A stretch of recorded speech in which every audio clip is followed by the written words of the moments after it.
A ver, por favor.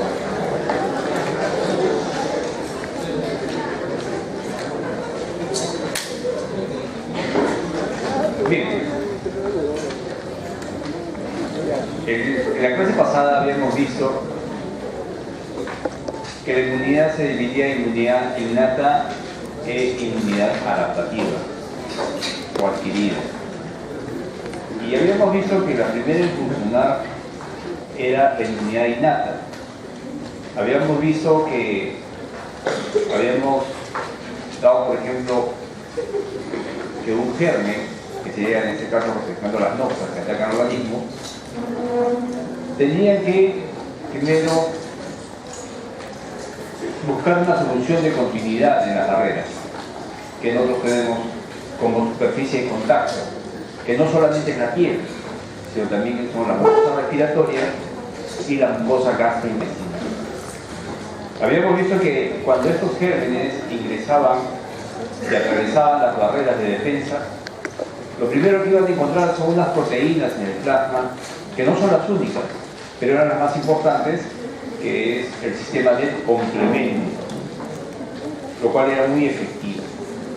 Sin embargo, los gérmenes también tienen mecanismos para poder evadir los diversos mecanismos inmunológicos.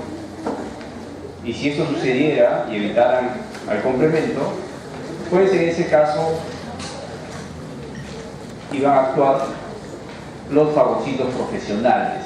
En primer lugar, los polimorfos nucleares y los macrófagos. Polimorfos nucleares en sangre periférica y los macrófagos en los tejidos. ¿De acuerdo? Muy bien, eso es lo que habíamos visto en la clase pasada. Muy bien, también habíamos visto de que las células, para poder reconocer a un agente como potencialmente nocivo, primero lo que hacía es reconocerlo como extraño, y que ese reconocimiento era en base a receptores que estaban buscando su ligando. Entonces, para que un leucocito pueda actuar, tiene que entrar en contacto con la noxa. ¿De acuerdo? Físicamente tiene que entrar. Si no encuentra el ligando, pues él sigue, no realiza ninguna actividad. Pero si encuentra el ligando, entonces él lo cataloga como extraño y por lo tanto sabe que debe eliminar. Entonces el reconocimiento es en base a receptores que están buscando un ligando, y esto define lo inocuo de lo nocivo, que muchas veces es lo propio de lo extraño. Habíamos visto de que una de las ventajas de la inmunidad innata era que era de acción inmediata, porque los receptores ya están puestos en membrana. Y entonces, inmediatamente que ingrese el germen, si tiene ligando para su receptor, va a ser reconocido. El problema está que en la naturaleza los gérmenes mutan, varían y aparecen especies nuevas o variantes de esas especies con nuevas estructuras, y entonces los receptores que están puestos en membrana tienen el problema que no se modifican porque así se han estructurado. Y entonces decimos que la inmunidad innata tiene el problema de que es inflexible. Mientras que los gérmenes pueden mutar y aparecer nuevos tipos, nuevas estructuras, el receptor no cambia. Y hemos visto que este receptor muchas veces tiene su origen desde los organismos unicelulares. O sea, es una estructura que no ha cambiado en millones de años. Entonces, el problema está qué hacer con los nuevos gérmenes que van a aparecer en la naturaleza. Entonces, pero como hemos visto, la inmunidad innata, a pesar de eso, ese sistema de reconocimiento es muy efectivo. Tan efectivo de que si hay alteraciones en la inmunidad innata o en la generación de estos receptores, casi siempre esa enfermedad es letal. Muy bien. Aquí habíamos visto, aparece un nuevo germen que para el cual no hay receptores, que habíamos mencionado. Entonces para eso tiene que entrar la inmunidad adquirida.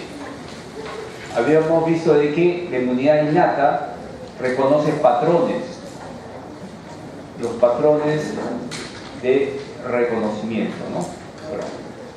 Los patrones moleculares asociados a patógenos, que son justamente las estructuras que están en los gérmenes.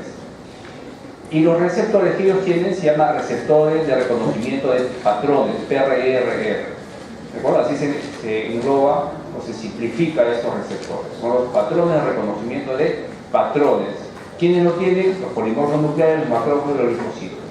Habíamos visto de que sus receptores son muy efectivos porque ellos no van contra las moléculas específicas de cada germen, sino contra moléculas que comparten o que tienen en común, de tal forma de que un solo receptor puede reconocer múltiples variedades de gérmenes, solamente con un solo receptor.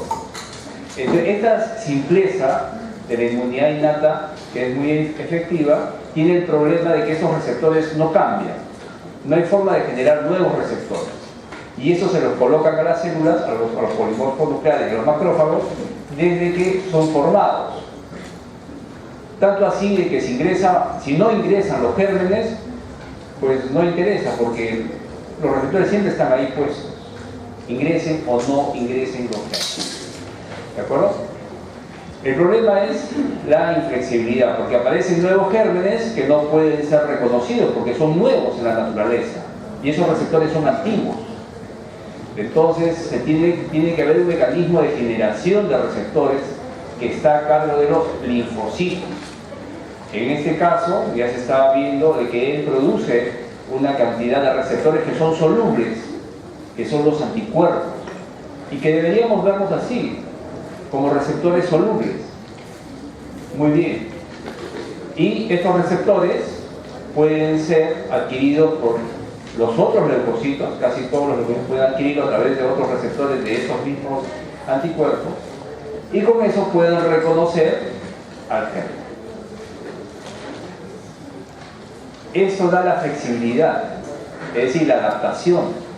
Aparece un nuevo germen, hay la capacidad de generar el receptor para ese germen, aunque nunca haya existido en la naturaleza, aunque seamos los primeros en enfrentarnos a esos gérmenes. Es un mecanismo muy efectivo, muy específico, pero tiene el problema de que para que se generen los nuevos receptores tiene que haber todo un proceso, primero de reconocimiento, de procesamiento, de catalogación y de generación de los receptores que hacen de que tenga un periodo de latencia. Un periodo de latencia. El periodo durante el cual no hay receptores y por lo tanto los gérmenes están proliferando libremente. Casi siempre esto se produce en las enfermedades virales, aunque no son las únicas. Muy bien.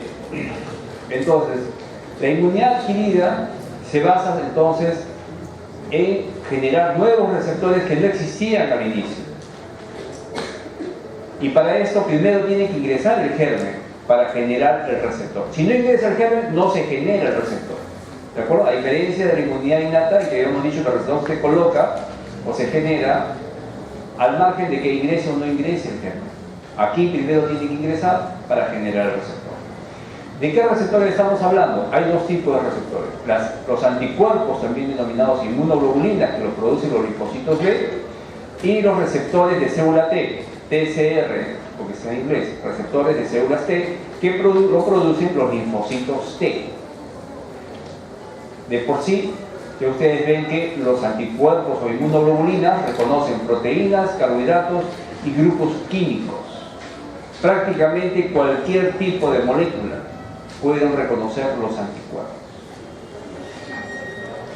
Mientras que los receptores de células T solamente reconocen péptidos, tienen que tener una naturaleza proteica, en este caso, ¿de acuerdo? Solamente péptidos, esa es la diferencia.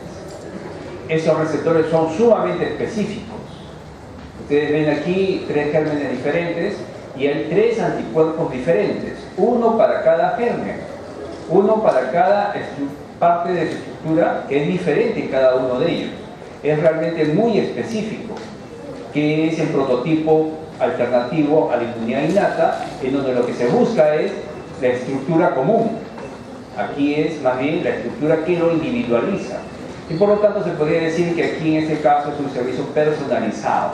¿De acuerdo? Este anticuerpo es sumamente específico para, en este caso, para alguna estructura de algún germen. Muy bien. Entonces ustedes ya hemos visto eso, ustedes han visto ese cuadro. Y aquí justamente se está resumiendo. La inmunidad innata, que ya tiene los receptores puestos en su fagocito, actúa desde el inicio, en las primeras horas. ¿Sí? Están las barreras epiteliales, el complemento, las células NK, que también son parte de los fagocitos profesionales. Y vemos que la inmunidad adquirida puede durar días y semanas en generar sus receptores y por lo tanto el organismo estaría desprotegido. Pero después genera sus receptores, ya puede cumplir con su misión. Ustedes ven que los linfocitos B producen los anticuerpos y los linfocitos T van a producir los receptores de células T.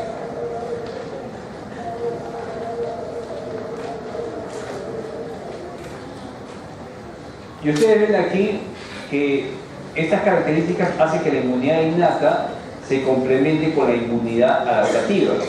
En las primeras horas de infección comienza a actuar la inmunidad innata. Y después, si esa inmunidad innata no llega a detener al germen que ha ingresado, pues en ese caso se generan los receptores de inmunidad adaptativa, los cuales van a seguir con esta lucha contra este germen, ¿sí? Hasta eliminarlo.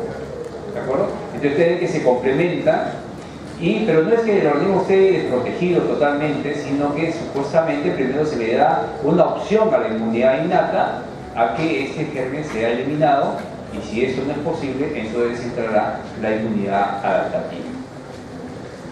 Ustedes ven lo que esta curva lo que representa es la cantidad de gérmenes que están proliferando. Al inicio, miren ustedes cómo prolifera, la inmunidad innata los estabiliza, pero la inmunidad adaptativa es lo que los elimina por completo, los erradica prácticamente. Muy bien. Ahora,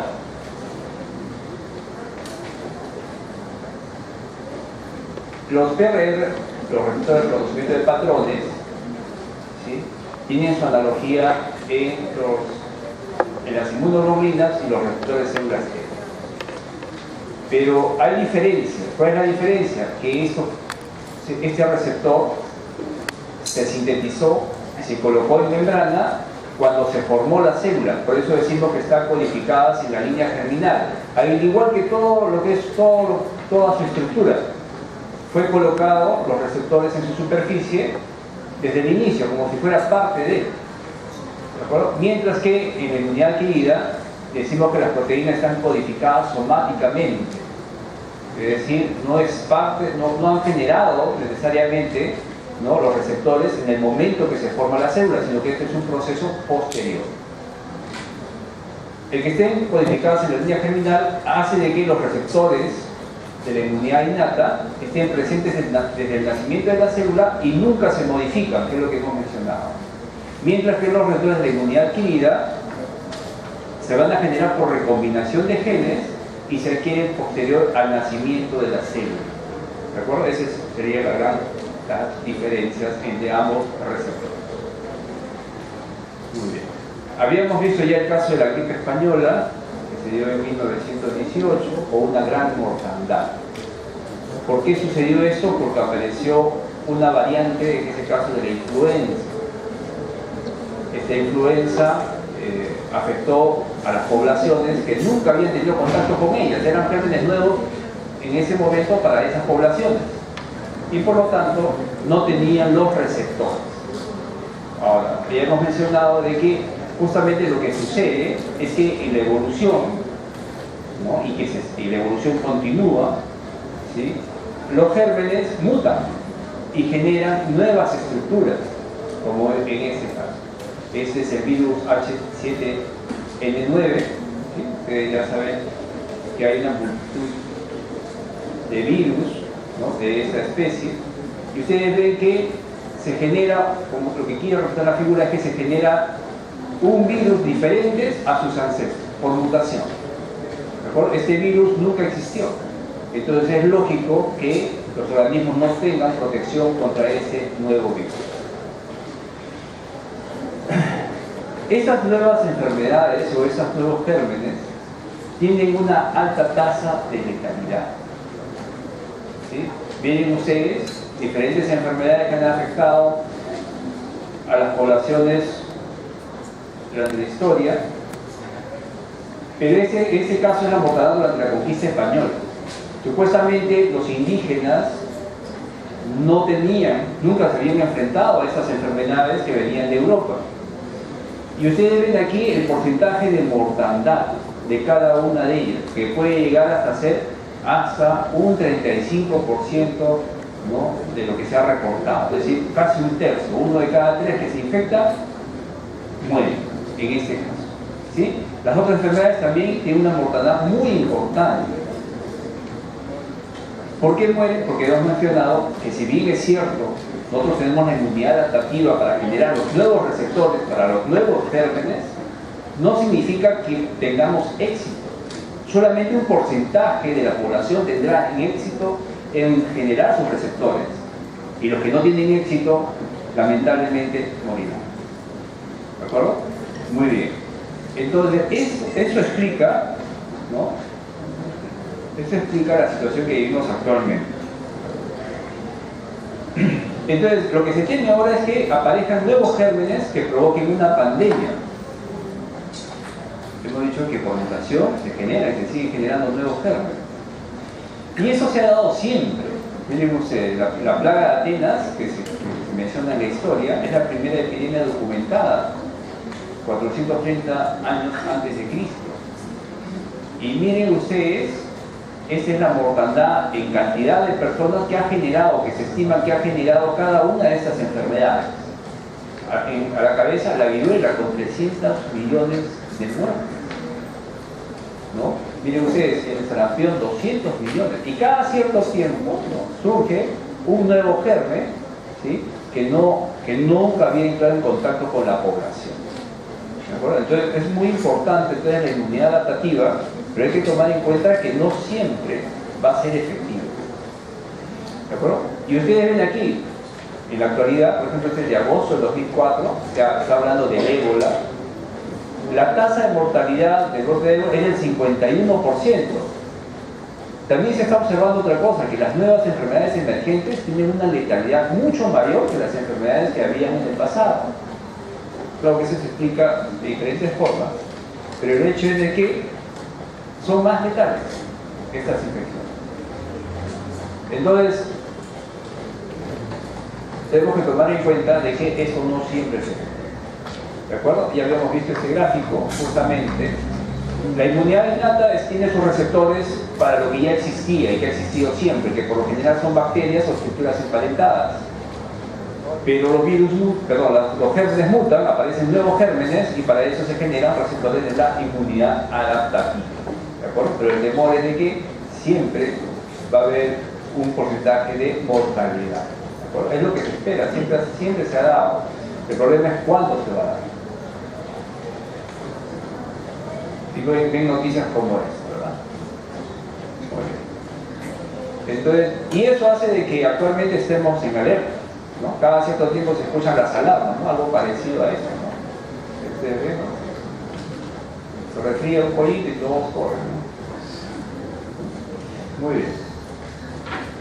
Habíamos visto que la inmunidad adaptativa no la tienen todos los seres vivos, solamente los vertebrados tienen inmunidad adaptativa. Todos los demás tienen inmunidad innata. ¿De acuerdo? Pero ustedes vean de que la inmunidad innata en la evolución es mucho más antigua y la inmunidad adaptativa justamente es mucho más contemporánea. Muy bien, la diferencia que habíamos visto, ¿sí? La diversidad también de la inmunidad innata es muy limitada, porque solamente hay unos cuantos cientos hay unas cuantas decenas de receptores, pero que van a codificar unos cuantos cientos de moléculas. Pero en cambio la adaptativa es mucho más amplia. Al poder generarse receptores para casi cualquier elemento que pueda surgir, son prácticamente 100.000 millones de posibilidades diferentes de receptores que se pueden generar a través de la inmunidad adaptativa. Es mucho mayor. Muy bien.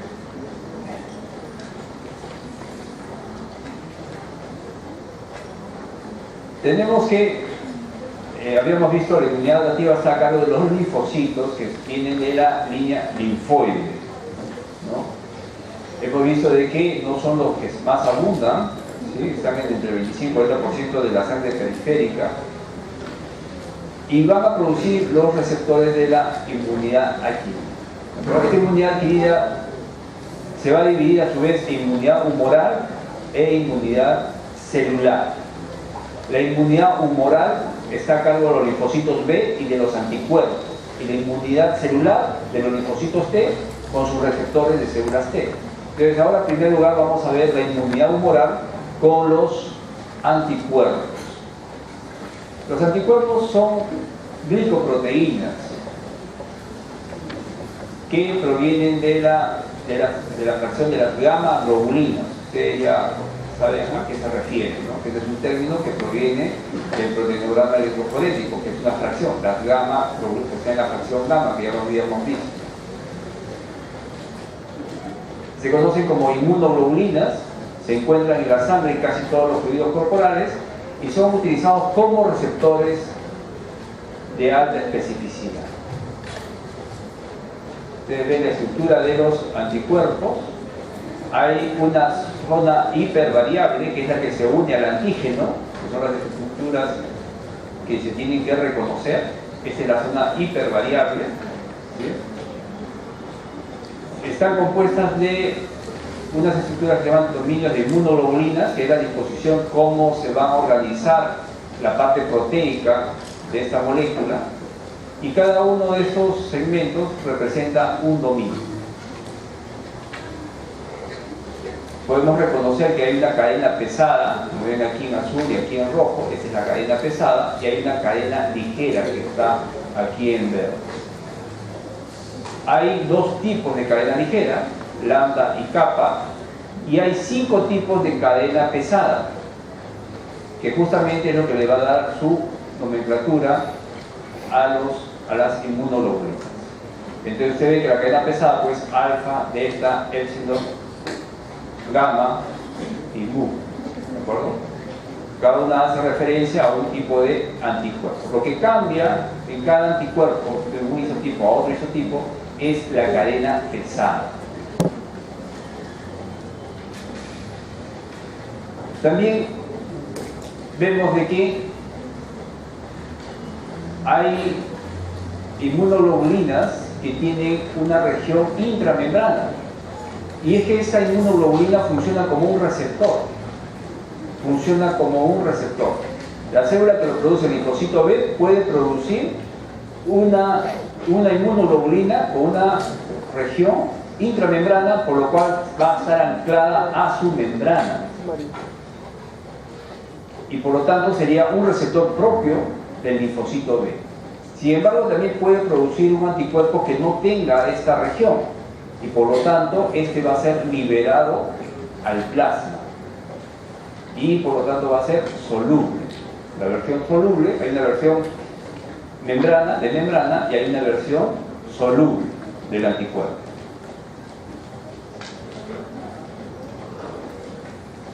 El anticuerpo tiene dos regiones. Podemos ver, la zona que se une al antígeno se denomina fracción FAB, porque viene de antibody, fracción antibody, o sea, de anticuerpo. Es la zona que se une al antígeno. Y la parte inferior se denomina FC, la fracción cristalizable o cristalina, ¿de acuerdo? Entonces la zona que se une, la parte superior, que sería como los dos brazos de esta Y, que se asemeja a una Y, es la fracción antibody, que es la fracción que justamente actúa como anticuerpo. Pero también tenemos una fracción cristalina. Esto lo vamos a hacer referencia después. La fracción FAB tiene las regiones variables, y la zona más extrema se llama hipervariable, porque es lo que cambia de anticuerpo a anticuerpo y que lo hace específico para su antígeno, ¿de acuerdo? Y la región cristalina solamente tiene regiones constantes.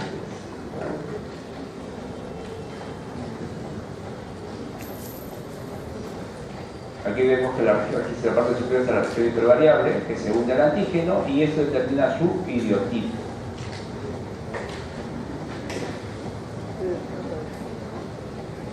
Muy bien. Los anticuerpos tienen una región bisagra. Esta región es flexible y hace de que justamente los anticuerpos puedan unirse a los antígenos, ¿sí? Y puede, a pesar de que no tiene que ser exactamente todos los antígenos disponer a la misma distancia, sino que puede haber un rango de variabilidad debido a que esa zona es flexible. ¿De acuerdo? Es flexible, ¿no? La región bisagra, como ustedes ven. Entonces no tiene que ser, no es una molécula rígida, también se adapta justamente hasta cierto punto a las disposiciones del antígeno. Muy bien, aquí tenemos otro gráfico, ustedes puedan reconocer la región hipervariable, que según el antígeno, después tenemos la región variable, la región bisagra y la región constante. Lo que está en rojo sería la cadena pesada, lo que está en azul es la cadena ligera. Como ustedes ven, la región hipervariable lo compone la cadena pesada y la cadena ligera, ¿sí? Mientras que la región constante solamente la compone la cadena pesada. ¿De acuerdo? Es la estructura básica de un anticuerpo. Lo que habíamos mencionado, hay una forma soluble y hay una forma de membrana. La forma de membrana, esto es lo que realmente es un receptor, porque está anclado a membrana y se utiliza como tal. Pero ese receptor también hay una versión como forma soluble. No quiere decir que ese receptor se suelta, ese no puede soltarse, sino que el mismo linfocito puede generar o fabricar un mismo anticuerpo, pero uno en versión membrana y otro anticuerpo en versión soluble. Lo de soluble los libera al plasma y la membrana, porque es una versión de membrana, bueno, se quedan anclados a su membrana y él los utiliza como receptor. La unión del antígeno-anticuerpo se da por afinidad y se generan enlaces de diferente tipo, como ustedes ven, donde hay una atracción, ¿no? Los diferentes enlaces donde hay atracción, ¿sí? Y que son lábiles y son reversibles, ustedes lo ven aquí. Pueden ser unos enlaces de hidrógeno, electrostáticos, de Van der Waals o también hidrofóbicos. Hay que considerar de que estos son proteínas, ¿no? Son glicoproteínas, y la parte proteica está dada por una cadena de aminoácidos, ¿sí? La cual tiene que plegarse y formar una estructura tridimensional, el cual tiene que encajar con su antígeno. La unión, entonces, depende de la estructura tridimensional, tanto del antígeno como del anticuerpo. Muy bien. Ahora, hemos dicho que estos receptores se generan prácticamente contra cualquier estructura, los anticuerpos. Hemos dicho que son proteínas, carbohidratos y grupos químicos. Y cuando hablamos de grupos químicos, pues hay toda una variedad de grupos químicos. ¿Por qué se puede generar tanta variedad de receptores? Lo que cambia es la región hipervariable. Y lo que hace la célula es la recombinación de los genes que se llaman B, J y D. Hace una recombinación de esos genes y genera una nueva estructura en la región hipervariable. Hay que considerar que esto es una excepción, porque la recombinación no es parte de las células somáticas. Ya habíamos revisado lo que era una célula somática, ¿verdad? Todas las células que nos componen son somáticas, inclusive los linfocitos. Las células germinales, que son su contraparte, son las únicas que hacen recombinación, porque hacen meiosis. La recombinación es parte de la meiosis y es parte de las células germinales. Pero aquí tenemos una célula somática, que es el linfocito, que hace recombinación. Pero las células somáticas se dividen por mitosis y no hacen recombinación. Entonces, esa es una excepción. El linfocito es la única célula somática que puede hacer una recombinación controlada para generar una variedad de anticuerpos o de inmunoglobulinas, pero solamente de la región hipervariable.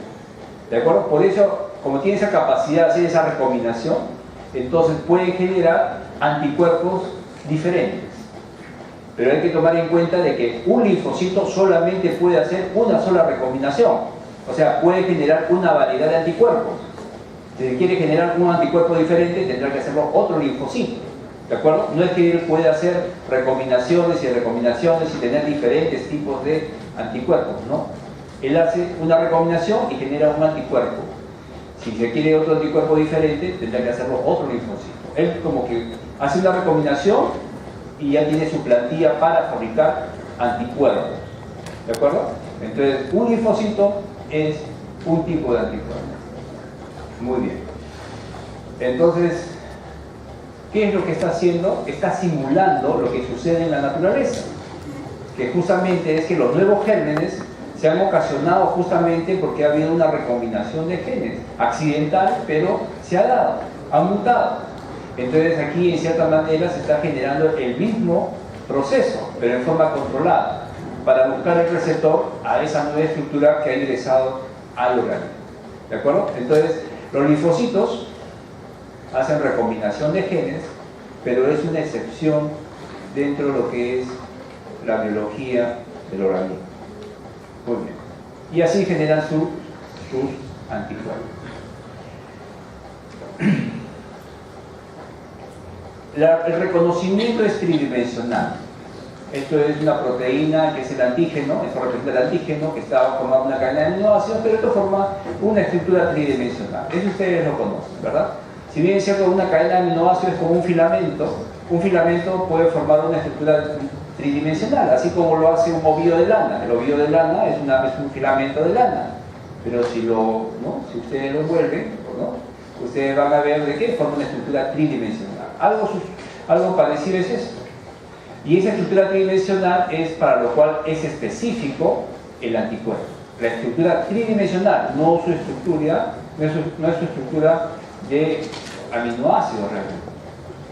Entonces, ustedes ven que si hay lisis o hay alteración en su estructura por desnaturalización o por proteólisis, no va a ser reconocido.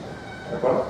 Y también puede suceder lo opuesto, que se desnaturalice y un anticuerpo que no era afín por esa estructura, si esta proteína se desnaturaliza por proteólisis, de repente se suelta un fragmento para lo cual sí es afín. Y aquí también vemos que aquí se está desnaturalizando y miren ustedes, se abre la cadena y el anticuerpo tiene especificidad por parte de esa cadena. Cuando estuvo en su estructura tridimensional no tenía ninguna afinidad.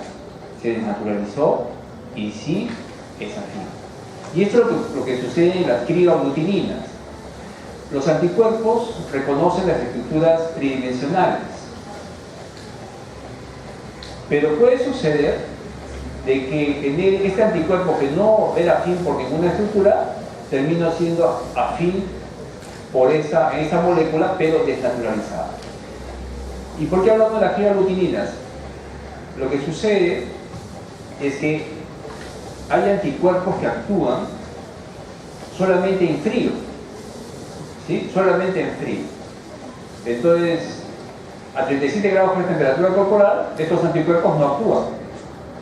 Pero si baja la temperatura, esos antígenos van a desnaturalizarse por la temperatura y ahí comienzan a actuar, ¿de acuerdo? Y comienzan a aglutinar. Y es lo que sucede, y esto se observa generalmente en casos, por ejemplo, de hipotermia. ¿En qué casos? El trasplante. Un trasplante de corazón, a la paciente lo someten a hipotermia. Entonces, él hace las pruebas si tiene incompatibilidad, si tiene algunos anticuerpos que puedan tener alguna reacción. No hay ninguno. Y al paciente lo someten a hipotermia y los anticuerpos que no funcionaban, ahora funcionan. Y comienzan a causar problemas. ¿Qué es lo que ha pasado? El frío ha desnaturalizado algunas proteínas y esas proteínas ahora sí, ¿no?, tienen afinidad por el anticuerpo. ¿De acuerdo? Y esos anticuerpos que funcionan solamente en frío se les denomina crioaglutinina. Entonces, claro que esto no tiene ninguna relevancia en personas que nunca vamos a someternos a hipotermia, pero para los que sí tienen que hacerlo, sí es relevante y se hacen pruebas especialmente para detectar si sus anticuerpos sí van a funcionar a bajas temperaturas. ¿De acuerdo? Entonces, eso puede suceder y eso se denomina la aparición de nuevos determinantes antigénicos, ¿sí?, sin que haya realmente una explicación más que la desnaturalización del antígeno. Muy bien. Hay 5 tipos de inmunoglobulinas.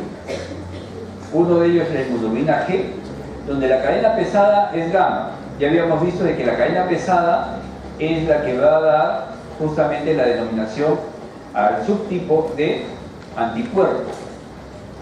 al tipo de anticuerpo. Entonces la cadena pesada gamma es la que va a dar lugar a la inmunoglobulina G. Estamos hablando de la cadena pesada. Hay 4 tipos de inmunoglobulina G, del 1 al 4, ¿no? Hay inmunoglobulina G 1, 2, 3 y 4.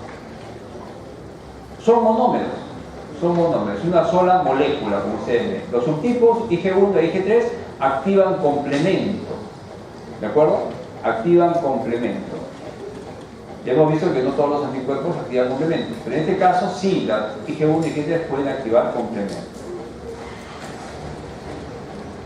Hay mayor concentración en el suero, ¿sí? Es la de mayor concentración en el suero y la de mayor vida media, ¿de acuerdo? La que tiene mayor cantidad y la que tiene mayor tiempo. Ustedes ven de que otra característica importante es de que la mayor parte de las inmunoglobulinas G son de tipo 1 y que esas inmunoglobulinas G, ¿sí?, también pasan la placenta, tanto la 1 y la 3, que habíamos dicho que activan complemento, ¿sí?, también pueden pasar a través de la placenta, ¿de acuerdo? Es importante. Porque ustedes saben que hay una enfermedad que se llama la eritrolactosis fetal, los traspasos de anticuerpos en la madre al feto, pues no son todos los anticuerpos, solamente son G y del tipo 1 y 3. Ahora, el que se diga que active complementos, se dice que puede activar, pero no es que necesariamente lo active, ¿de acuerdo? Puede activar complementos. Muy bien. Los anticuerpos de inmunidad G pasan a través de la placenta.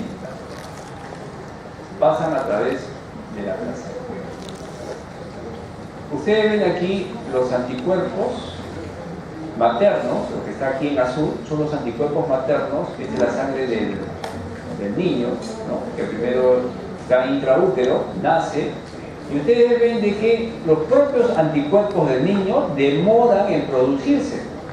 Miren ustedes, sin vacunación, recién se están elevando alrededor del año, ¿sí?, a una cantidad ya apreciable, pero todavía demora para tener los valores de un adulto por lo menos hasta que tenga 4 o más años, ¿de acuerdo? La vacunación puede acelerar el proceso de generación de sus propios anticuerpos, ¿de acuerdo? Y entonces, ¿qué es lo que sucede?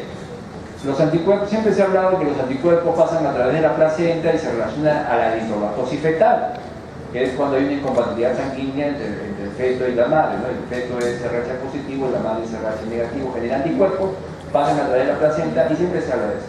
Pero realmente el que los anticuerpos pasen a través de la placenta no solamente es para causar enfermedad, más bien es al revés. El paso de los anticuerpos de la madre al niño, como ustedes ven, a través de la placenta, tiene una función biológica y es protegerlo mientras él produce sus propios anticuerpos. ¿De acuerdo? Esa es la principal función de las inmunoglobulinas G en esta situación. Proteger al feto mientras él produce. ¿Por qué? Porque su sistema inmunológico es totalmente inmaduro. Como ustedes ven, él nace sin producción de anticuerpos. Recién cuando él nace, recién él comienza a producir sus propios anticuerpos. Tiene que todavía pasar un proceso de maduración. Ahora, ¿cuál es la otra forma de darle anticuerpos a los niños? La lactancia materna, efectivamente. La lactancia materna. Por eso es importante que un niño, ¿no?, reciba la lactancia materna, porque también se le está reforzando justamente los anticuerpos, ¿sí?, que justamente mientras está en este periodo de todavía de maduración y de generación de sus propios anticuerpos. Muy bien. Entonces, la globulina G es la de mayor concentración, lo que ustedes deben recordar. Puede activar complemento de acuerdo al subtipo, pero son los únicos que pasan a través de la placenta. Están viendo que tampoco son todos los subtipos, sino que es la 1 y la 3. Pero la 1 es la de mayor también, de entre todas las inmunoglobulinas G, la 1 era la que mayor concentración tiene. Muy bien, y por lo tanto la que da mayor protección. Después tenemos la inmunoglobulina M, que es un pentámero. ¿Cuál es la diferencia? Que en cada uno de estos monómeros se parece al de la inmunoglobulina G. La diferencia es que la cadena pesada es mu, por eso es inmunoglobulina M, ¿no? Viene de su letra griega mu. Y lo que cambia es la cadena pesada. No tiene subtipos, es uno solo. Es un pentámero, son como 5 unidades unidas por un péptido central, ¿sí?, que une a las 5 unidades. hemos dicho de que ese anticuerpo es el que activa el complemento por excelencia. Es un anticuerpo muy letal, muy efectivo. También es el aglutinante. Hemos dicho también, habíamos hecho referencia cuando ustedes hacían la prueba de grupo RH en la práctica, veían cómo se formaban unos grumos muy gruesos, y era porque era muy efectivo. ¿Por qué es tan efectivo? Porque es un pentámero. Porque si ustedes ven de que en cada brazo, ¿sí?, es un sitio potencial de unión al antígeno. Si fuera así, una IgG tiene dos sitios potenciales, pero una IgM tiene 10 sitios potenciales de unión. Entonces tienes mayor capacidad de unión al antígeno.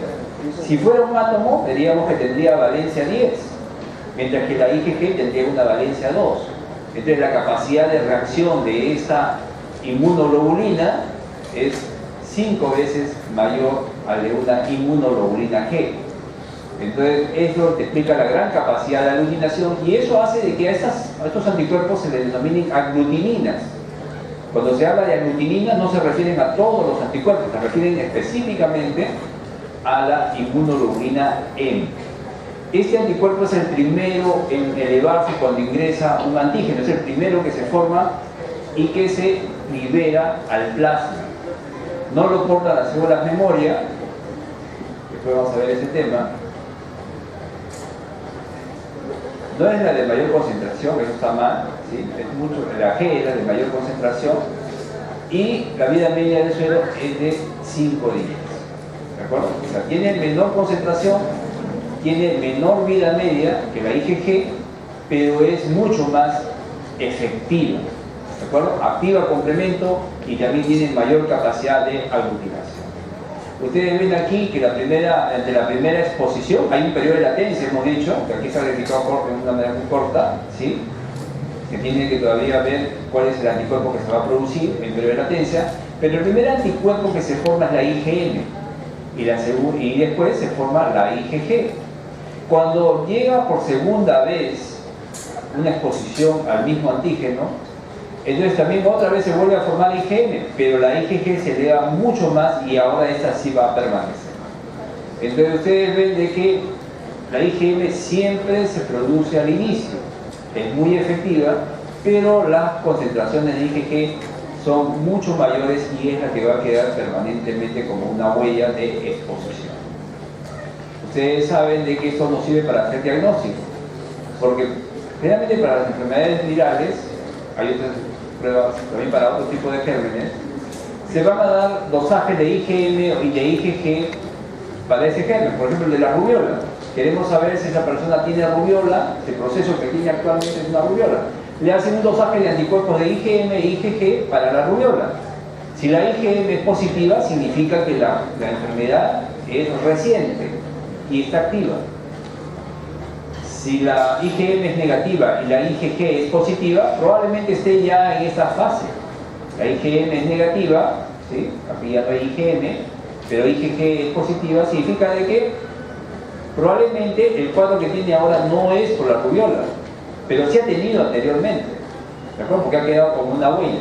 Entonces la IgM termina siendo un marcador de actividad de infección reciente, mientras que la IgG termina siendo un marcador de infección, pero ya de un tiempo atrás.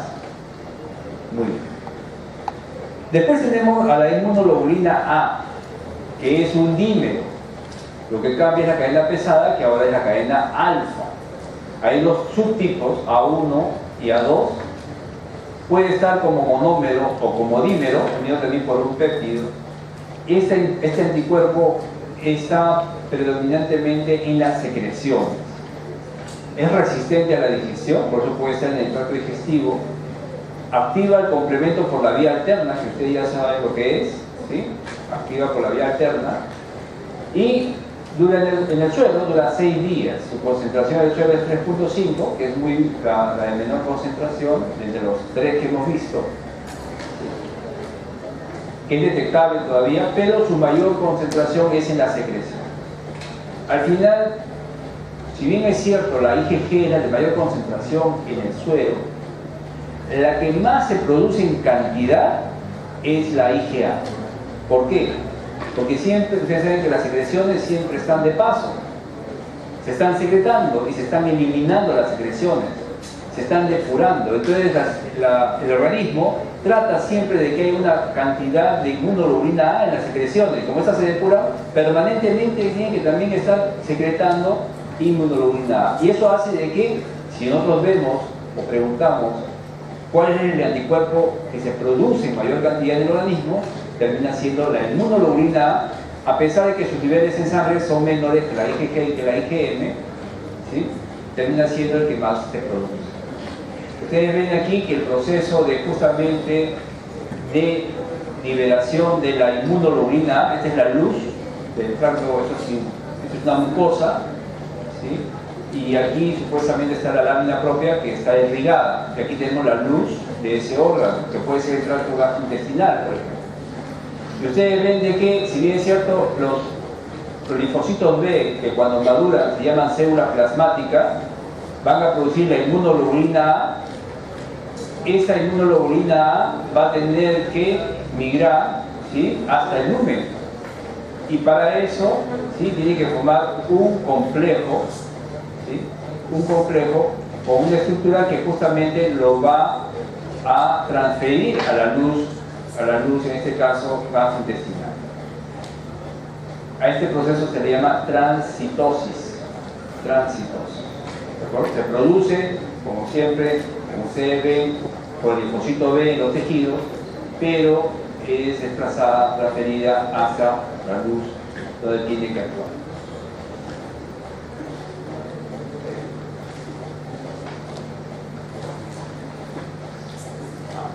Bueno, eso es lo que habíamos ya mencionado, los anticuerpos maternos en el niño, ¿sí? Y ustedes ven a qué se refiere eso. ¿Qué tipo de anticuerpos lo que le da la madre cuando da de lactar?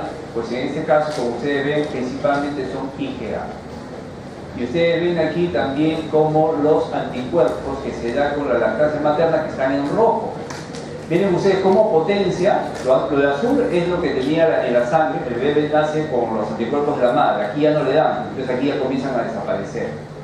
Entonces, un refuerzo son los anticuerpos que se dan por la lactancia materna, ¿sí? Si se le quita temprano la lactancia, ustedes ven cómo caen estos anticuerpos. Y más bien, si eso se prolonga, cómo pueden seguir cubriendo toda esta etapa donde el niño todavía está formando sus anticuerpos, ¿no? Usted ve aquí que de todas maneras es importante entonces la lactancia materna porque llega a cubrir otro espacio, ¿no?, en donde el niño todavía está formando sus anticuerpos. Además tenemos la inmunoglobulina E. La cadena pesada es la cadena épsilon, no tiene subtipos, es un monómero. Las cantidades que se encuentran en el plasma son bajísimas, son sumamente bajas, se considera que son trazas. La concentración al suelo viene de 0.05 miligramos por mililitro, muy por debajo de lo que ya hemos visto. La vida media es de 2 días y se unen a los masocitos y a los basófilos a través de los receptores de la región FC, o sea, la región cristalizable que vamos a ver. Estos anticuerpos nosotros tenemos en una pequeñísima cantidad. Solo las personas que son alérgicas se eleva la inmunoglobulina E y participa justamente en los procesos alérgicos. Por alguna razón, las personas que son alérgicas no, en vez de desarrollar, si ellos quieren defenderse contra algo, deberían desarrollar IgM o IgG, pero no lo hacen. Lo que hacen es IgE y eso es lo que condiciona su proceso alérgico. ¿De acuerdo? Nosotros normalmente no producimos IgE, ni siquiera cuando nos da un antígeno extraño. No es la respuesta normal. No es que no podamos producir, sí lo podemos producir en ciertas circunstancias muy especiales, pero lo normal es que vamos a producir es IgG o IgM. Si se produce IgE, van a ser personas atópicas o alérgicas. Después tenemos otro anticuerpo que es la inmunoglobulina D, que tiene una cadena pesada, delta, no tiene subtipos, hay trazas en el suelo, medida media de 3 días, se expresa en la superficie del linfocito, es decir, prácticamente hay una versión membrana, anclada a la membrana del linfocito, casi no se libera al plasma y su función es desconocida, por eso que en el plasma casi no se encuentra, casi mucho menos que la inmunoglobulina E. Y realmente no se sabe cuál es su función porque realmente nunca llega, o muy poca cantidad llega al plasma. Muy bien, aquí tienen un resumen, ¿sí? Podríamos rescatar este cuadro, ¿sí? La pregunta es, ¿cuál es la de mayor concentración? Ustedes ven que es la IgG, ¿sí? Es la de IgG. La de mayor vida media también es la IgG, como ustedes ven, de diferentes formas, y diferentes características. Bueno, esto ya es lo que hemos visto.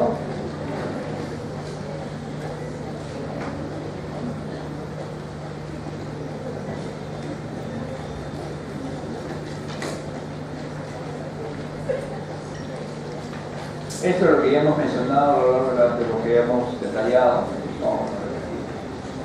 Bien, entonces, ¿quién produce los anticuerpos? Los produce los linfocitos B. Los linfocitos B provienen de la célula madre totipotencial. Y ustedes ven que va pasando por diferentes estadios hasta convertirse en un linfocito B maduro. Pasa primero como un pro-B, después un pre-B, después un linfocito B inmaduro y después un linfocito B maduro. Ustedes ven que va adquiriendo unas moléculas que terminan siendo marcadores de diferenciación y también del estadio. Ustedes ven cómo van a aparecer ciertas moléculas que van a catalogar o van a identificar el estadio en donde se encuentra el linfocito. Muy bien. Ustedes lo que ven aquí es que dentro del desarrollo del linfocito hay una fase independiente del antígeno y hay una fase dependiente del antígeno. Entonces, ustedes ven que el linfocito B finalmente termina siendo una célula plasmática productora de anticuerpos. La célula plasmática es la célula más basófila del organismo. ¿Y qué significa eso? Es que tiene una gran cantidad de ácidos nucleicos y de ribosomas porque prácticamente es una fábrica de proteínas. Solamente sirve para fabricar proteínas. ¿Qué proteína? El anticuerpo. Y por eso tiene una tonalidad muy azulada, sumamente azulada. Entonces, esa célula plasmática es la versión final y madura del linfocito B. ¿De acuerdo? Es lo mismo, solamente que ya es... ¿Qué es lo que sucedió aquí? Que él ya tiene su plantilla y ya sabe lo que va a hacer y ahora comienza a producir a gran escala los anticuerpos. ¿De acuerdo? En los pasos anteriores recién está identificando qué anticuerpo es el que va a fabricar. Muy bien. Entonces, la célula linfocito B plenamente diferenciado y maduro es la célula plasmática y también la que es plenamente funcional. Entonces, ¿qué es lo que va a pasar? Hay una vía independiente del antígeno, es decir, si el antígeno no ingresa, simplemente el linfocito B comienza su diferenciación en ser pro-B, después pre-B, ¿no? Precursor pre-B, pre-B, después pasa al linfocito inmaduro, ¿sí? Pero llega una etapa en que para convertirse de linfocito B inmaduro, pasa a maduro, y para convertirse de maduro en activado, tiene que venir el antígeno. El antígeno. Si no llega el antígeno, pues simplemente esta célula sufre apoptosis. Vamos a sacar acá sería, pero este signo se llega a la apoptosis. Si no llega su antígeno para lo cual se ha creado el anticuerpo, simplemente la célula muere, entonces no se produce ese anticuerpo. Si el germen ingresa, el antígeno ingresa, entonces este linfocito va a sobrevivir y va a proliferar y va a convertirse en una célula plasmática. Muy bien. Uno de los marcadores de diferenciación, ustedes ven que es el CD19, ¿sí? Es una molécula que lo identifica. ¿Sí? Si una célula tiene CD19, que es una molécula de superficie, entonces ese es un linfocito.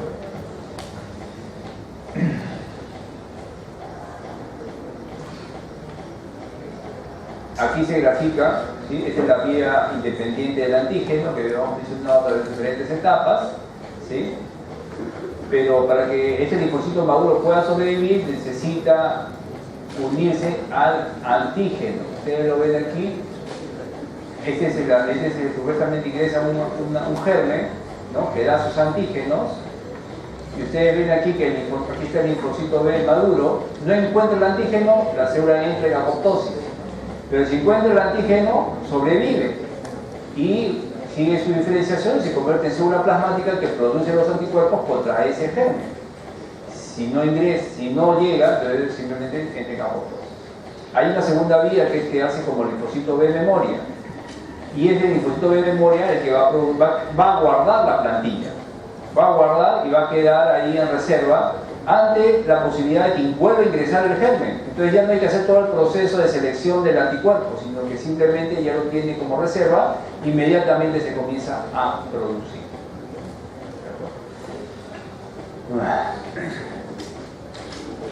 Acá también tenemos simplificado el proceso de la respuesta humoral. Lo primero que tiene que hacer el linfocito B, ¿qué es lo que tiene que hacer? Reconocer el antígeno. ¿Sí? Este linfocito reconoce el antígeno, entonces se va a activar. Una vez que este linfocito, una vez que reconoció el antígeno, y entonces eso se supone de que el anticuerpo que él ha formado va a ser útil, entonces comienza la expansión clonal. ¿Qué es la expansión clonal? Hacer réplicas de sí mismo. Entonces, hemos dicho de que un linfocito solamente puede hacer un solo anticuerpo, específico para un solo antígeno. Puede producir muchas moléculas de anticuerpo, pero todas son iguales, porque utiliza una sola plantilla. Entonces, esa plantilla se ha seleccionado porque es útil, porque él ha hecho justamente, se ha empalmado con su antígeno. Entonces, significa que esta plantilla es útil. Entonces debe ahora ser utilizada por el organismo. Entonces lo que él hace es replicarse, ¿no?, en imágenes idénticas, ¿sí?, células idénticas que todas producen el mismo anticuerpo, ¿de acuerdo? Y de esa forma puede llegar a formar una cantidad importante de anticuerpos, pero todos ahora iguales, pero cada célula produce el mismo anticuerpo. Entonces ustedes ven aquí, esto va a seguir su ciclo, se convierte en célula plasmática que produce en un inicio la IgM, ¿sí?, es el primer contacto, ¿sí?, pero van a quedar linfocitos B memoria, ¿sí?, cambia el isotipo a IgG, que es lo que van a quedar como memoria, ¿sí?, y también después va a mejorar esos anticuerpos, porque va a generar una versión del mismo anticuerpo, pero con una afinidad por el antígeno mejorada. Por eso ustedes ven aquí maduración de la afinidad. ¿De acuerdo? Y algunos, como hemos mencionado, se quedan como los de memoria.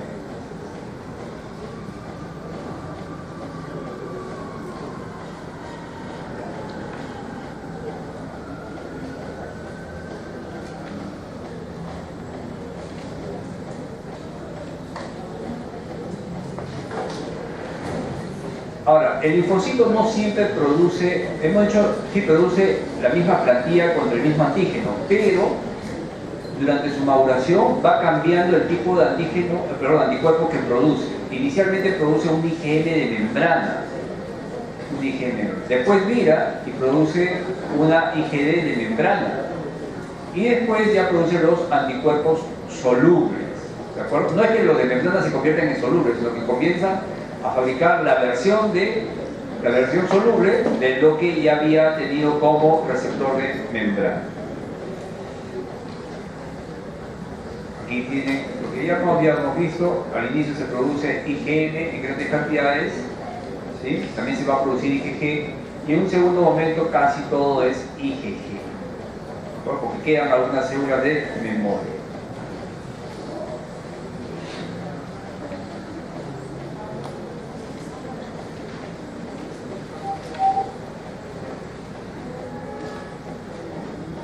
La respuesta humoral o de anticuerpos cuando ingresa el germen por primera vez se llama primaria, y cuando ingresa ya en las siguientes ocasiones se llama secundaria. Y ustedes ven que la producción de anticuerpos difiere. ¿En qué difiere? En que ustedes ven que el periodo de latencia al inicio puede ser de 5 a 10 días, mientras que en la secundaria es de 1 a 3 días. ¿Qué es lo que sucede? Es de que aquí recién se están formando los anticuerpos. ¿Y qué anticuerpos? Habitualmente es IgM, el cual también se va a virar a IgG. Pero ya cuando es respuesta secundaria se utilizan los linfocitos de memoria que producen prácticamente IgG y algunos pueden producir IgA o IgE. La respuesta también en cantidad, aquí es una cantidad muy limitada, mientras que la respuesta secundaria sí es una cantidad importante y que ahora sí sirve para defenderse del organismo, de los gérmenes que estén ingresando. La afinidad también tiene que mejorar, la afinidad no es la misma. A pesar que el anticuerpo puede ser dirigido contra el mismo antígeno, hay un proceso de mejoramiento de la afinidad que en la respuesta secundaria va a hacer que los anticuerpos sean mucho más efectivos.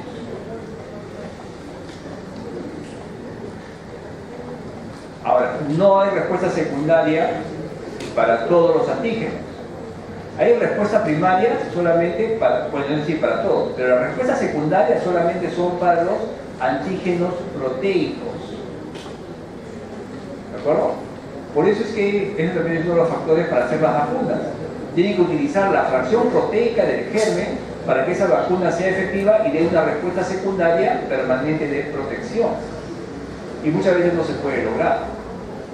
¿De acuerdo? ¿Y por qué se da esto? Porque como vamos a ver, esto necesita de los linfocitos T que justamente reconocen al antígeno con el receptor de células T, el TCR que ya hemos visto. Y ya habíamos visto que el TCR es el que reconoce solamente péptidos.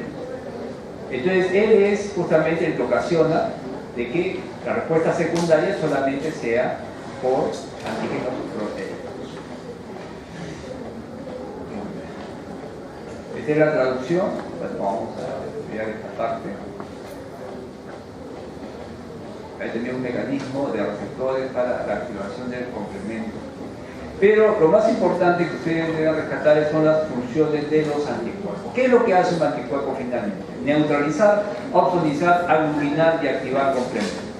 ¿Qué cosa es neutralizar? Pues simplemente es bloquear la acción de algún elemento que haya ingresado, bloqueando, ¿no?, su actividad.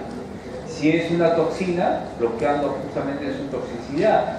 Si es un germen que se adhería a un epitelio, bloquea los receptores de adhesión o las moléculas de adhesión de ese germen para que no se adhieran. Entonces está bloqueando o neutralizando, ¿no?, alguna función del agente de la noxa que esté ingresando. Entonces ustedes ven aquí como lo que se quiere representar aquí es que, por ejemplo, en la infección, los anticuerpos van sobre el germen y evitan de que ese germen se una a su receptor para que pueda internalizarse. En este caso, también, ustedes ven, ¿no?, los anticuerpos ya impiden que se una, este germen se iba a unir a ese receptor para ingresar, ya no lo puede hacer. En las toxinas se unen a la toxina y esta tampoco puede crecer su actividad. Entonces, una de las cosas que hace el anticuerpo es la neutralización. ¿De acuerdo? Simplemente se une y bloquea lo que esa molécula iba a hacer. Si era una molécula de adhesión, ya no nos puede permitir su adhesión. Si era una toxina, ya no puede, no tendrá el efecto tóxico. Entonces, el otro ejemplo, la otra actividad es la opsonización que ya habíamos visto. Los anticuerpos funcionan como opsoninas. Ya habíamos visto. ¿Qué hacen? Se unen, en este caso, al germen, ¿no?, a través de su antígeno. Y los fagocitos tienen un receptor que se llama receptor de la fracción Fc. ¿Recuerdan ustedes cuál es la fracción Fc? De la Y, que supuestamente es el anticuerpo, la base es la región Fc. Entonces, este receptor es para la región Fc del anticuerpo. Entonces, el anticuerpo, miren ustedes que el anticuerpo ya se unió al germen. Ahora, este anticuerpo se une por el otro extremo al receptor Fc que viene del fagocito. Ustedes ven como aquí está, los anticuerpos son captados por el receptor de la región Fc del anticuerpo, captura el germen y a través de él ya puede ahora fagocitar. Fagocita toda la estructura. Entonces, primero se une el anticuerpo al germen y después el anticuerpo es captado con el receptor Fc. ¿De acuerdo? Eso hace de que prácticamente la especificidad que da el anticuerpo pueda ser utilizada por todos los fagocitos. ¿Sí? Miren ustedes que al final de cuentas esto está actuando como si fuera un receptor, porque al colocarse sobre la membrana, ¿sí?, ahora sí es un receptor, pero es un receptor adquirido, y para eso necesita que el fagocito tenga el receptor de la región FC. Es lo que habíamos visto acá también, ¿sí?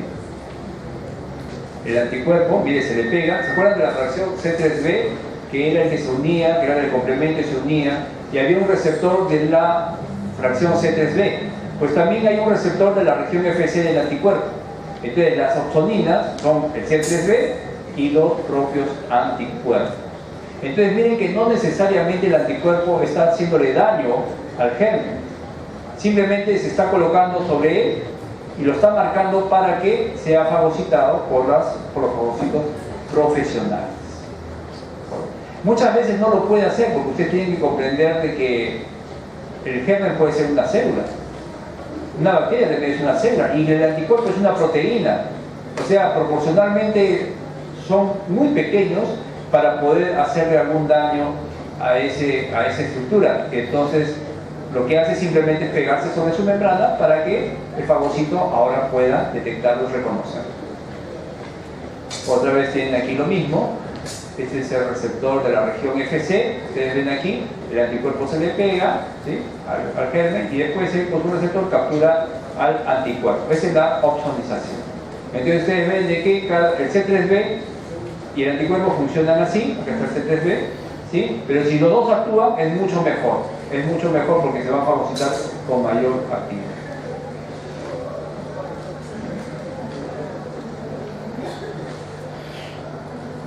También hay una citotoxicidad dependiente de anticuerpos, y es que, como ustedes ven, los receptores FC están distribuidos por todos los leucocitos. Entonces, las natural killer tienen enzimas que van a inducir a la apoptosis de células nucleadas. Entonces miren ustedes que el natural killer también tiene un receptor de la región FC de los anticuerpos, de tal forma de que si un anticuerpo se une a una célula, ¿sí?, lo opsoniza, porque el anticuerpo en sí mismo no le hace nada, solo se queda pegado. Pero el natural killer tiene un receptor de la región FC, se une al anticuerpo y ahora sí captura a través de ellos, captura en este caso a la célula que va a eliminar, y de por sí la elimina. En este caso es un eosinófilo, también los eosinófilos son muy activos contra los parásitos. Entonces ustedes ven que se unen los anticuerpos, en este caso una IgE, y en este caso el eosinófilo tiene un receptor para la región FC de la inmunoglobulina E. Entonces a través de ella se une al parásito y justamente elimina a el mito que está aquí en el grafo. Entonces, como ustedes ven, realmente los anticuerpos se están utilizando como receptores. Entonces, en definición, los anticuerpos son receptores solubles para que los utilicen todos los leucocitos que tengan receptores FC. ¿De acuerdo? Entonces hemos visto que los opsonizan para que sean fagocitados o eliminados, como en este caso. Eso solamente es un gráfico, para mostrar la gran variedad que existe de receptores FC que se distribuyen por casi todos los leucocitos, por el macrófago, por el mononuclear, ¿sí?, los linfocitos T mismo, los natural killer, ¿sí? Entonces hay una gran variedad de receptores FC. Muy bien, es lo que esto simplifica lo que sucede. Ingresa un nuevo germen, la inmunidad innata a través del macrófago no tiene el receptor para capturarlos, entonces el linfocito B fabrica los receptores y esos receptores son distribuidos para todos los leucocitos que utilicen para capturar al nuevo germen, ¿no?, a través de un receptor FC. La otra función es la aglutinación. La aglutinación, ¿en qué se diferencia de la opsonización? Porque en ambos casos se une el anticuerpo. Acá también se la unió, en este caso es un glóbulo rojo al cual se une el anticuerpo. El asunto es de que para que aglutine lo que tiene que hacer es unir a dos elementos. El anticuerpo tiene que unir a dos elementos. ¿Para qué? Para que en conjunto lo que estamos haciendo es aumentando su densidad. Para aumentar su densidad hace que precipite. Si comienza a suceder esto masivamente y se comienzan a unir entre los glóbulos rojos a través de los anticuerpos, comienza a formarse una masa más grande y esa masa tiene mayor peso, mayor densidad y precipita. La aglutinación implica justamente la unión de esos elementos para aumentar su densidad para que precipite. La opsonización no hace nada, simplemente se queda pegado para que después este elemento sea reconocido por un leucocito a través del receptor FC. Muy bien. Hemos dicho de que la inmunoglobulina M es la principal aglutinina, porque tiene 10 sitios de unión, mientras que la IgG tiene solamente 2. Pero no solamente por eso, sino porque el anticuerpo IgG es muy pequeño. Y para que él pueda unir dos elementos iguales, tiene que acercarse con un brazo hacia un extremo y con el otro brazo hacia la otra célula. Pero ¿qué sucede? Que no se pueden acercar. Y entonces él no puede unirlos. ¿Por qué no se pueden acercar? Por las cargas que hay en la membrana. Supuestamente esta célula es idéntica a la otra. Y la carga en su superficie es igual a la carga que existe en la otra superficie. Y entonces no se pueden acercar hasta cierto límite. Entonces esa distancia, por lo cual no puede acercarse, ¿no?, es demasiado grande para que este anticuerpo pueda unirse a uno y al otro, porque realmente no puede entrar en contacto por las cargas que se repelen, porque son las mismas. Entonces, pero ese problema no tiene la IgM, porque como tiene esta disposición como si fuera una rueda, miren ustedes que puede captar a un antígeno en un extremo y a otro antígeno del otro extremo, y la distancia es mucho mayor. Es mucho mayor. Y por lo tanto, no necesita que se acerquen, como sí necesita la IgG que se acerquen para que él pueda aglutinar. Entonces, como ustedes ven, la capacidad que tiene la IgM, además que tiene 10 sitios de unión y este tiene 2, es la disposición de que es una molécula mucho más grande y por lo tanto permite justamente aglutinar. Entonces, ese es el efecto que realiza la aglutinación. Entonces, neutralizar, opsonizar y, en este caso, aglutinar. La avidez, bueno, ya lo habíamos visto, la avidez del anticuerpo IgM es muy alta, ¿sí?, por los 10 sitios de unión, mientras que este tiene solamente 2 potenciales sistemas.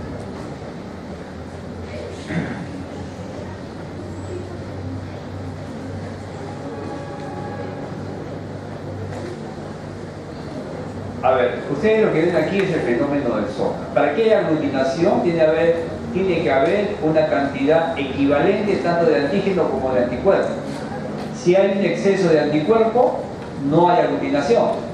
Si hay exceso de antígeno, tampoco hay aglutinación, porque miren ustedes, el antígeno comienza a ocupar todos los sitios, pero no hace de que forme una red, ¿no?, en este caso. Entonces también acá es un fenómeno, o sea, no solamente porque haya antígeno y anticuerpo va a haber aglutinación, no. Tiene que haber una proporción equivalente para que esto se dé. Si hay un exceso en ambos lados, en cualquier de los lados, este fenómeno no se da. A este fenómeno le llaman el fenómeno de zona, ustedes después seguramente lo van a ver.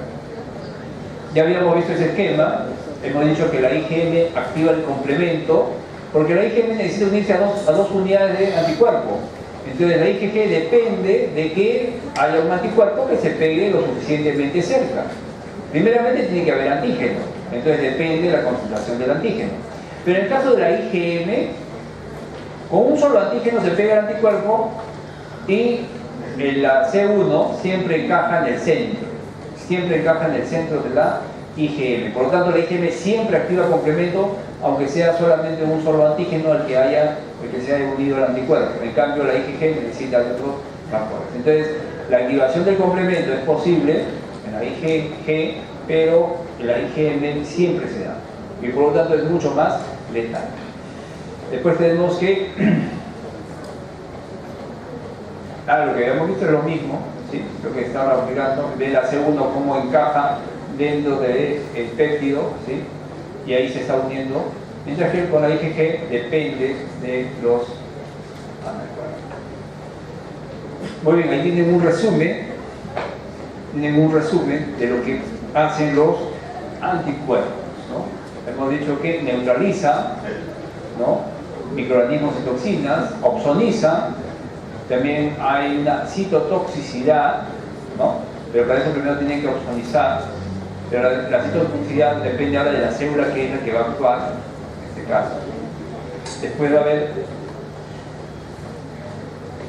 bueno, también la fagocitosis de los elementos opsonizados, que ya hemos visto, y la activación del complemento. la activación del complemento. Muy bien, entonces, hasta ahí hemos visto la inmunidad humoral. Ahora tenemos que ver la inmunidad celular. ¿De acuerdo? ¿Por qué tiene que haber una inmunidad celular?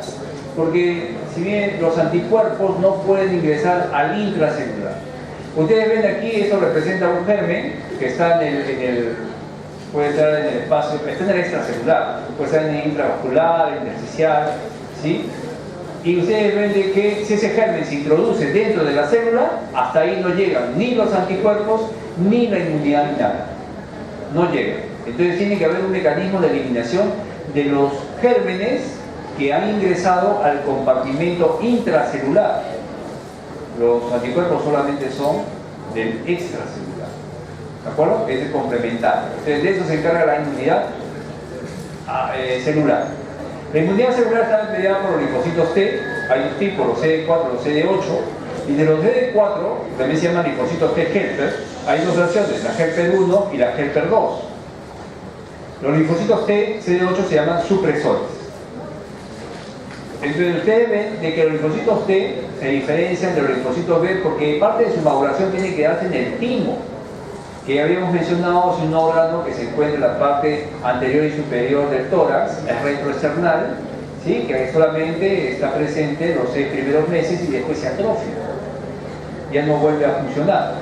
¿De acuerdo? Entonces, para que funcione estos linfocitos T tienen que pasar por el timo necesariamente y después se convierte en sus linfocitos T maduros, ¿no? Que se dirigen a los órganos linfoides, como son los órganos linfáticos, ¿sí? Y las mucosas. Muy bien, ahí está el timo que habíamos mencionado. Esa es la diferencia. El linfocito T tiene que ir al timo, mientras que el linfocito B va solamente de la médula ósea a los órganos linfoides. Acá tiene que ir previamente el linfocito T y después a los órganos linfoides. ¿Sí? Las mucosas tienen una gran cantidad de linfocitos, ¿de acuerdo? Porque son las puertas de entrada. Están ahí justamente esperando si es que fallan las barreras, ¿de acuerdo? Las mucosas, tanto intestinal como respiratoria, están infiltradas por una gran cantidad de linfocitos.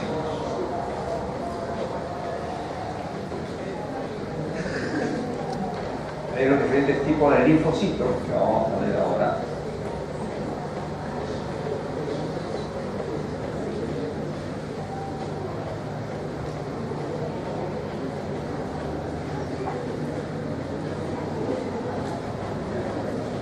Bueno, esto es, ya lo habíamos mencionado, en la sangre, ¿quién está? El polimorfo nuclear. En este caso, lo que representa es la diferenciación del monoblasto. Sí, y hemos dicho que el monoblasto es el que va a durar el monocito en sangre, el cual cuando se va a los tejidos va a convertirse en macrófago. Este macrófago, miren ustedes, se va a los tejidos y tiene diferentes denominaciones que ya habíamos visto. Habíamos visto de que el macrófago es una célula que era un fagocito profesional, por sí mismo trata de eliminar, fagocitando a los gérmenes, pero también tiene otra actividad que es la de presentación del antígeno. ¿De acuerdo? Que vamos a ver. Esto vamos a ver. Bueno, recordando, esto es algo muy básico. El linfocito T tiene un receptor de células T que reconoce solamente péptidos, ¿de acuerdo? El linfocito B produce inmunoglobulinas que reconoce grupos químicos, carbohidratos y proteínas. Prácticamente casi cualquier cosa. Lo único que falta acá son los líquidos, pero no están los líquidos. ¿Por qué no están los líquidos? Porque en el medio intracelular, o mejor dicho, en el organismo, ¿sí? Los lípidos no están expuestos. Entonces es muy difícil que se genere un anticuerpo contra un lípido porque siempre está recubierto de algo, ¿de acuerdo? Por eso que no se considera, pero prácticamente está casi todo lo demás, o mejor dicho, está todo lo demás, porque al decir grupos químicos ya prácticamente están todos los elementos. Pero el linfocito T solo reconoce péptidos, eso es lo que vemos. La inmunidad innata adquirida, la inmunidad humoral, inmunidad celular, y la inmunidad celular va a producir linfocitos T, linfocitos T CD4, CD8. Los CD4, hay dos versiones, helper 1 y helper 2, pero van a reforzar la inmunidad innata y la inmunidad humoral, mientras que el linfocito T CD8 es el que va a eliminar el germen intracelular. ¿De acuerdo? Entonces, el CD4 tiene una función de reforzar la inmunidad humoral e innata que habíamos dicho, y el CD8 es el que verdaderamente va a eliminar al germen intracelular. Esta es la vía del linfocito T helper 1. El linfocito T helper 1, miren ustedes, tiene que reconocer un péptido. En este caso está ingresando un germen, ¿de acuerdo? Que se ve aquí. Este germen, supuestamente no hay un receptor para este germen. Tiene que generarse el receptor. Pero ¿y cómo se va a generar el receptor? Pues lo genera el linfocito T helper, en este caso T helper 1. Ha generado el receptor de células T. Pero ese receptor es contra péptidos. Entonces lo que tiene que hacer el macrófago es fagocitar al germen, ¿no? Degradarlo, seleccionar un péptido y presentárselo al linfocito T helper 1. Entonces el macrófago, con esta molécula que está en rojo aquí, se llama MHC o complejo mayor de histocompatibilidad, le presenta un péptido de lo que él ha fagocitado al linfocito T helper 1. Entonces él ensaya produciendo su plantilla, que hemos dicho por recombinación, él agarra, genera una plantilla y justamente hace de que encaje. Si no encaja, él entra en apoptosis porque esa plantilla no se va a utilizar, ¿no? Entonces el organismo no va a gastar energía en producir una plantilla que no se va a utilizar. Pero si la plantilla que él ha formado encaja y es reconocido, entonces esta es la señal de que efectivamente este es un elemento extraño y hay que potenciar, ¿qué cosa? La fagocitosis y la producción de anticuerpos. Por eso él va a secretar factor de necrosis tumoral alfa e interferón gamma. El factor de necrosis tumoral alfa incrementa la actividad fagocítica y el interferón gamma aumenta la producción de anticuerpos, como ustedes ven aquí. Entonces la función del T helper 1, que es un CD4, es potenciar la fagocitosis y la producción de anticuerpos. La fagocitosis, ¿qué cosa es? Inmunidad innata, y la producción de anticuerpos es la inmunidad humoral. Por eso ustedes van a encontrar ¿qué cosa es lo que hacen los T helper? Potenciar la inmunidad innata y la inmunidad humoral. ¿De acuerdo? Todavía no ha pasado nada con los gérmenes intracelulares, ¿eh? El CD4, esa no es su función. Muy bien.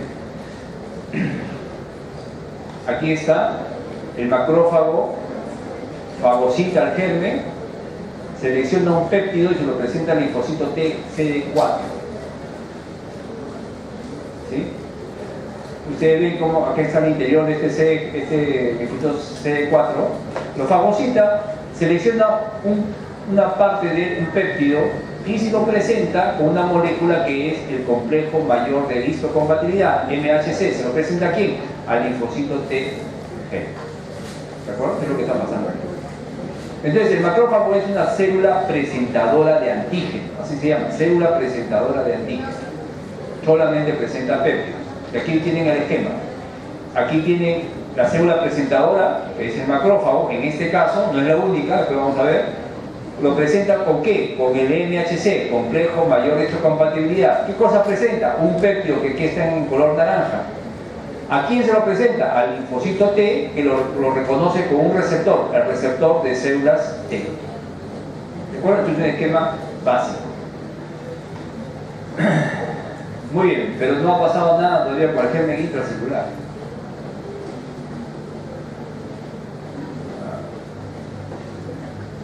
Hay una vía que es la vía del T helper 2. Esta es una vía que la tienen las personas que son atópicas o alérgicas. ¿De acuerdo? La mayor parte de nosotros utilizamos la T helper 1.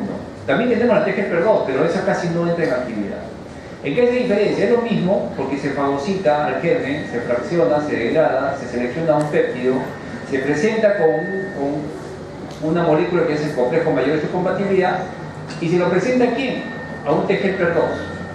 Pero el T helper 2 va a secretar estas interleuquinas 4, 5, 6, 10 y 13 y esto va a incrementar la producción de IgE, y la IgE es la que produce el fenómeno alérgico.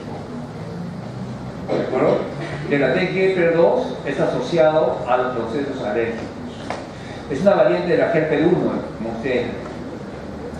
Muy bien, pero todavía no pasa nada con los gérmenes intracelulares. ¿De acuerdo? Miren que todo lo que hemos visto hasta el momento es para los gérmenes extracelulares, el complemento, los fagocitos, los anticuerpos, todo es extracelular. Pero contra eso todavía no lo hemos visto.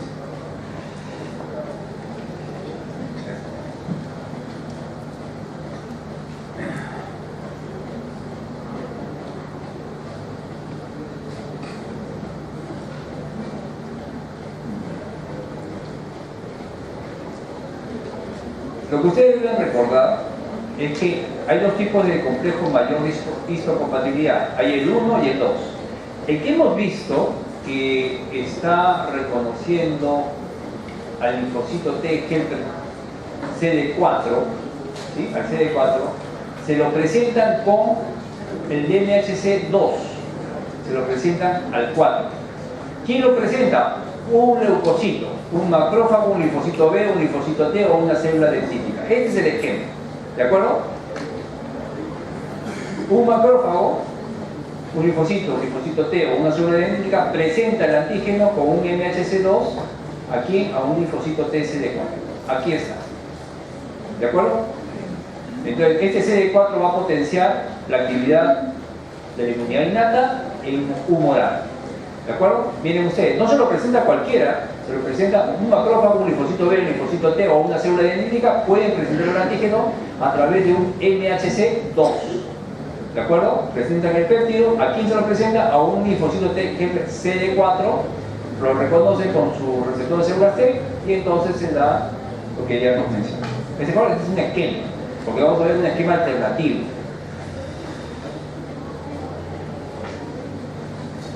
Es lo que hemos visto, lo mismo, lo presentan, ¿sí?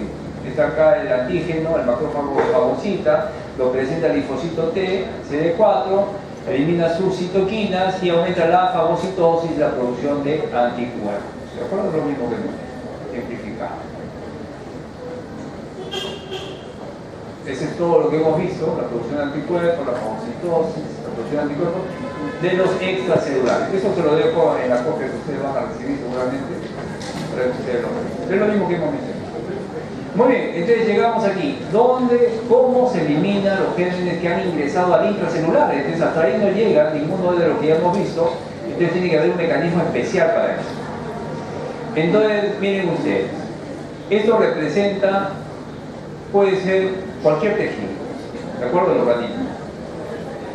Vamos a tomar como ejemplo que sea un hígado, ¿de acuerdo? Son células hepáticas. Y esto que está ingresando sería el virus de la hepatitis. ¿De acuerdo? Entonces ingresa el virus de la hepatitis, ahí no llega el macrófago, los anticuerpos como hemos mencionado. Y entonces, ¿cómo se elimina este virus? Pues entonces la propia célula puede fagocitar. Puede formar un fagosoma, va a degradarlo y seleccionar un péptido. ¿Cómo es que una célula puede fagocitar una célula hepática? Hemos dicho que todas las células pueden fagocitar. Dijimos al inicio de la clase, la primera clase. Todas las células fagocitan, es una función básica de las células. Todas pueden fagocitar. Lo que sucede es que hemos dicho que hay células que se especializan en la fagocitosis, pero es una función que todas realizan. Entonces, esa célula hepática tiene la capacidad de capturar un germen, fagocitarlo, seleccionar un péptido y lo va a presentar también con su molécula, su MHC, en este caso sería MHC tipo 1. La anterior era el 2, ¿se acuerdan? Aquí con el MHC tipo 1 presenta el péptido y lo saca a la superficie. Aquí no se ve, bueno, pero ahí está, por los colores no se ve, pero aquí está presentando, aquí está en rojo presentando el MHC tipo 1, presenta el péptido. Viene el linfocito T, pero es el CD8, ya no es el CD4, el CD8, citotóxico supresor, que viene con su receptor de células T. Si lo reconoce, entonces este linfocito va a eliminar unas enzimas que se llaman del sistema del Fas ligand, que va hacer de que la célula entre en apoptosis y también le van a abrir poros en la membrana. ¿De acuerdo? Ustedes saben que si le abre poros en la membrana, ¿qué va a hacer la célula? Va a estallar. Y si no, va a entrar en apoptosis. En pocas palabras, va a eliminar a la célula que le presentó al antígeno. Miren ustedes, la célula infectada selecciona un germen, ¿no? O lo captura, lo degrada, presenta el péptido. Si el péptido es reconocido por un linfocito T-CD8, es eliminada. ¿Por qué es eliminada? Porque, como ustedes saben, los virus incorporan su genoma dentro del genoma de la célula huésped. Entonces ya no se puede sacar, no se puede retirar al virus. Entonces el organismo, ¿qué es lo que hace? Elimina a la célula porque es el reservorio de estos gérmenes. ¿De acuerdo? Con los CD8. Entonces ustedes ya se darán cuenta de que el cuadro de hepatitis no lo genera el virus, lo genera el sistema inmunológico, que al tratar de eliminar a las células reservorio, ¿sí?, de los gérmenes que están proliferando, es el que va a ocasionar el cuadro clínico de daño hepático. O sea, es la inmunidad más que el propio germen. Es más, el virus de hepatitis no se le considera tan patológico. O sea, puede convivir ahí y podría no haber problemas. Pero es la inmunidad que, al tratar de eliminarlo, elimina las células hepáticas y da el cuadro de hepatitis. Y eso también ustedes podrán ver de que si la inmunidad es muy fuerte, ¿qué es lo que va a ocasionar? Una hepatitis severa. Y al revés, si hay una inmunodeficiencia, ¿qué pasaría si hay una inmunodeficiencia? Pues no habrá cuadro de hepatitis, no habrá daño celular.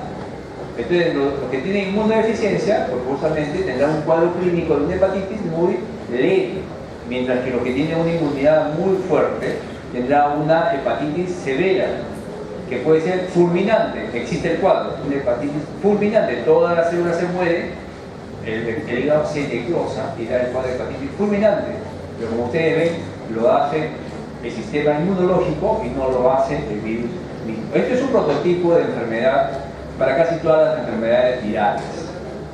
Ustedes también alguna vez habrán tenido una faringitis y habrán visto que la faringe o las amígdalas están en carne viva, ¿no? Es una herida lo que tienen ahí. ¿Qué ha pasado? Se ha necrosado el epitelio. ¿Por qué se ha necrosado el epitelio? Podemos hacer también la analogía, que esto ya no sea células hepáticas, sino sea el epitelio de esa faringe. Es infectado por un virus, el epitelio presenta el antígeno, ¿sí? Viene el linfocito T, que tiene el receptor de células T para el péptido que le han presentado, elimina la célula y necrosa el epitelio. Entonces ustedes tienen el cuadro de faringitis. ¿De acuerdo? Entonces, ¿qué es lo que se tiene que hacer en ese caso? Ustedes ven que algunos médicos recetan incluso inmunosupresores, corticoides. ¿Y puede mejorar? Sí, puede mejorar porque justamente quieren actuar sobre estos linfocitos T para que no hagan esa respuesta. Pero es un juego, porque hasta que no todos los virus son tan benévolos como el virus de hepatitis en sí. Hay unos que son sí muy patogénicos, ¿sí? Y por lo tanto hay un juego entre hasta dónde se tiene que modular la actividad inmunológica para que pueda controlar a los gérmenes. Porque lo que está haciendo el organismo es tratar de eliminar los reservorios, pues una vez que ya se eliminan todas las células que están funcionando como reservorios, pues se elimina ya al virus del organismo. Aquí ustedes lo tienen, las enzimas que generan los canales, los poros, se llaman perforinas, y las que generan la apoptosis son las enzimas, ¿sí? Ustedes ven aquí, esta es la célula blanco, que es la célula infectada, que presenta el antígeno con el complejo mayor de histocompatibilidad tipo 1, se lo presenta ¿a quién? A un linfocito T CD8 que lo reconoce, elimina sus enzimas, perforinas las enzimas, y lógicamente la célula entra en apoptosis y también hace que se lise, ¿no? Se destruye. Otra vez es lo mismo gráfico, es lo mismo, con mayor detalle, ¿sí? El linfocito T, ¿sí? que está, esta es la célula blanca, lo que está en verde, ¿sí? la célula blanca en verde, como una vez que encaja, ¿sí?, con su complejo mayor compatibilidad, encaja, presentando al péptido, entonces el linfocito T elimina sus enzimas, ¿sí?, le abre poros de la membrana y le induce a entrar en apoptosis. Hay varias vías para hacer eso, no vamos a ver. Conclusión. Habíamos visto este mismo esquema, pero en el anterior eran leucocitos. ¿Y aquí quiénes son los que presentan? En el caso del linfocito TSD8 que va a ocasionar la lisis celular, ¿quiénes son los que presentan y que pueden por lo tanto ser destruidos? Porque el que presenta es destruido en este caso. ¿Quiénes son? Todas las células nucleadas, todas las del organismo, excepto los glóbulos rojos, que ustedes saben que no son células, y el tropoblasto, que es la placenta. ¿De acuerdo? Entonces la placenta no puede ser agredida por los linfocitos porque ellos no presentan el antígeno. ¿De acuerdo? Entonces, ¿a quién se lo presentan? A un CD8. ¿Con qué? Con el MHC1. ¿De acuerdo? Aquí tiene el resumen. ¿Quiénes presentan? Todas las células, excepto el glóbulo rojo, el tropoblasto, lo presentan con el MHC1, presentan el péptido. Aquí se lo presentan al linfocito TSD8, que lo reconoce con un TCR, con receptor de células. ¿De acuerdo? Entonces, miren que en el cuadro anterior, aquí quienes había leucocitos. Eran macrófagos, linfocito T, linfocito B, célula de Langerhans. ¿Y a quién se lo presentaba? Al CD4. ¿Y qué utilizaban? MHC2. ¿De acuerdo? Son dos esquemas, prototipo, muy diferentes y que también tienen una acción o un efecto diferente. ¿De acuerdo? Eso es el esquema básico. Y aquí tienen el resumen, ¿sí?, la función efectiva de la unidad celular, ¿sí? Si se lo presenta a un CD4, ¿qué va a hacer? Se va a potenciar la actividad fagocítica y la producción de anticuerpos. Pero si se lo presentan a un CD8, ese CD8 mata a la célula que le está presentando el antígeno. ¿De acuerdo? En el primer caso utilizan el MHC2 y los que presentan siempre son leucocitos. ¿De acuerdo? Mientras que en el caso B utilizan MHC1 y son todas las células excepto el glóbulo rojo y el tropoblasto, pero después todas pueden presentar y por lo tanto son susceptibles de ser eliminadas por el CD8. ¿De acuerdo? De esa forma se eliminan los antígenos intracelulares, ¿sí? Se eliminan los antígenos intracelulares. Y acá hay un gráfico más completo de lo que ya habíamos visto, ¿sí? Al inicio entran la producción de los anticuerpos y después comienza a actuar la inmunidad celular. ¿De acuerdo? Para la eliminación de los antígenos. Se complementa con la inmunidad celular, con la inmunidad humoral. Muy bien, pues sería todo.